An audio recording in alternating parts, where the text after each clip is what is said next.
because you have to understand that, you know, steroids is a drug and it affects it can affect well-being, your moods, your hormones, and all that sort of stuff. You can usually tell how they look and the physique. I think it can be obvious sometimes really blatantly obvious, and they still admit natural. And I just hope that by talking to you here, you know, there are going to be some kids watching this and they can realise that, you know what, you don't have to take them whatever, if you feel pressure, whatever.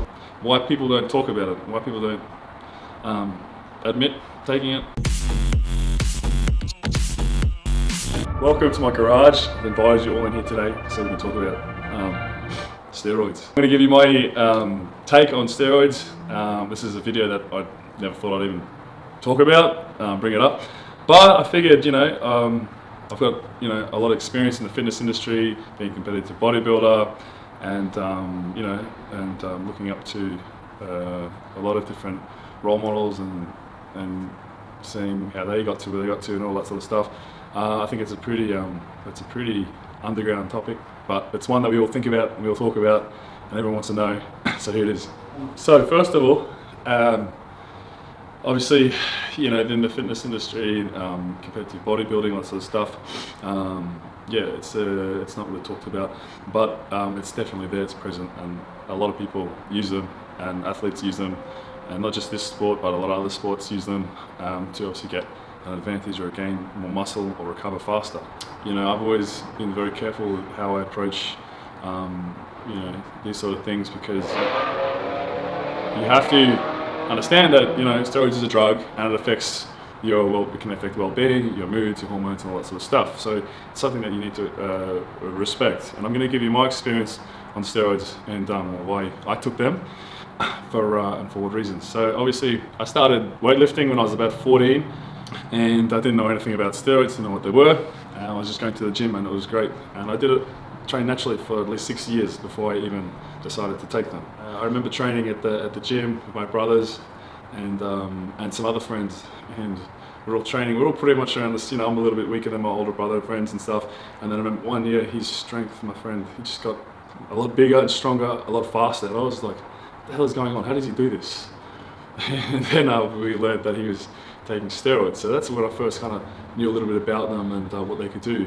But I refused to take them. I was happy training natural and just seeing where my body what I could do naturally and where I could take my potential. Plus also, it was so unavailable for me, you know, where I grew up, where I was living and stuff. If my parents found out, they would kick me out of home, for sure. So it was something that was frowned upon. It was unavailable. They were very expensive, and it's it's also illegal. So you know, you shouldn't take them.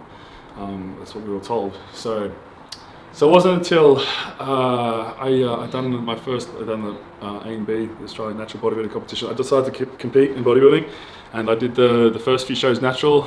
I won the Junior Mr. Universe natural, and then I was 21 or something, and then I had a mentor. And you know, I got this hype and excitement about winning the universe. I want to compete next year, obviously, and continue to compete in these bodybuilding shows. I had an older mentor, and he said, you know, talked to me after, and he said, you know, you're going to compete again. And I said, yeah, of course. I want to defend the title, get the following Mr. Universe title.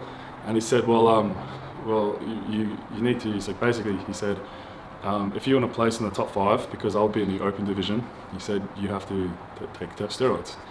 And I was a bit unsure about that, but I understood exactly what he said, because everyone in the next division up from me, they're a lot bigger, stronger, a lot more ripped, more defined, they had more muscle than what my physique had at the time. So I made the decision myself that I wanted to be a champion bodybuilder and I wanted to win the Mr. Universe. So, you know, taking those decisions, making that decision, you know, I decided I'm going to take them. So now I took them only for the purpose of getting ready for competitions, for competing, and I would just do a cycle. I think the first one was like maybe 10 weeks or something, and it was leading up to a show. You take them and to get ready, and I had proper guidance. I had my older mentor. He would show me how to take them, what to take, all that sort of stuff. And then after the show, the competition, you know, stop, and you give your body a break, and you come off until you're ready to compete again. So that was how we did it. And it's crazy now because, you know, you get these kids, young kids and their teenagers, you know, deciding that they're rushing into it too quick. And I'm going to give you my advice now.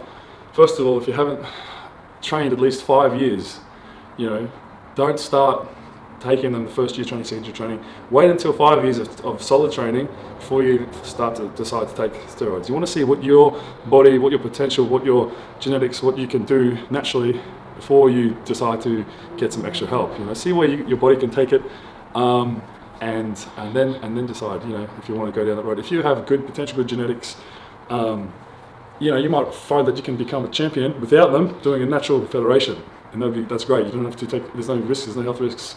You know, it'd be really, you know, I think that's one thing that I always thought about. Maybe I should have just stayed in the natural divisions, but you know, I wanted to surpass it and become an even bigger champion. So that's up to you. Again, it's an individual choice. You make the decision yourself. Don't let anyone make the decision for you. You know, if you decide you want to take them, then you take them, but be responsible. Make sure you know what you're doing. Get them from a reliable source. The other thing is, have a legitimate, a real reason to take them. Don't just take them because you want to grow muscles or be ripped or impress a girl or, you know, be the biggest dude in the room or be bigger than your friends. That's bullshit reasons, okay? If you're going to take them, take it because you're wanting to win a bodybuilding, do it for a competition, okay? Do it for a valid reason. You know, if you want to become a champion bodybuilder, then I'd say that's an okay reason to take them.